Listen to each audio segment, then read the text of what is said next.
संविधान संशोधन की प्रक्रिया का वर्णन हमारे संविधान के अनुच्छेद 368 में किया गया है, जो कि भाग 20 के अंतर्गत है।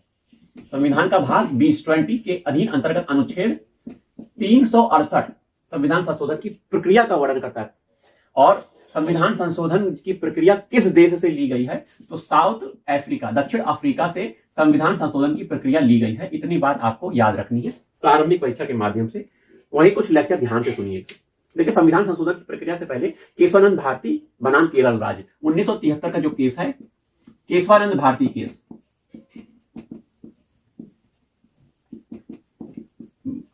वर्सेस केरल राज्य,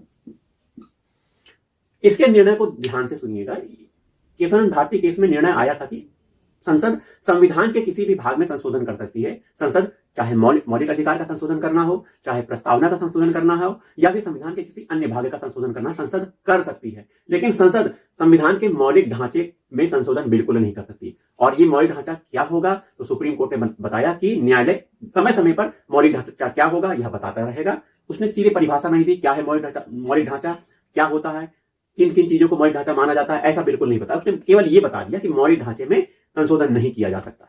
तो संविधान संशोधन में पढ़ने से पहले केशवानंद भारती केस को आपको जानना जरूरी था, जो कि आपको बताया। अब देखिए, संविधान संशोधन की दो स्थितियां हैं। एक स्थिति वह है जिसमें यह कहा जाता है कि यह संविधान संशोधन है लेकिन नहीं है, मतलब साधारण बहुमत से दोनों सदनों से पारित हो जाता है वह विधेयक, तो वह संविधान संशोधन नहीं माना जाता है। इसे संविधान संशोधन नहीं मानने का कारण क्योंकि यह साधारण बहुमत से पास हो जा रहा है ना। संसद के दोनों सदनों में साधारण बहुमत लगा दिया, यह संशोधन करना है तो ये पारित हो जाएगा। दो केस आपको उदाहरण देते हैं। जैसे संविधान संशोधन का यह जो उदाहरण है, नए राज्यों का गठन, संविधान का अनुच्छेद 2 और 3 में अगर संशोधन करना है, जो कि यह बताता है कि नए राज्यों का गठन है ना के बारे में यह प्रावधान करता है। यदि इसमें संशोधन करना है तो विधेयक किसी एक सदन में जाएगा और उपस्थित लोगों का बहुमत, केवल साधारण बहुमत से ये पास हो जाएगा, दूसरे सदन में भी साधारण बहुमत से पास हो जाएगा, तो ये संविधान संशोधन हो गया।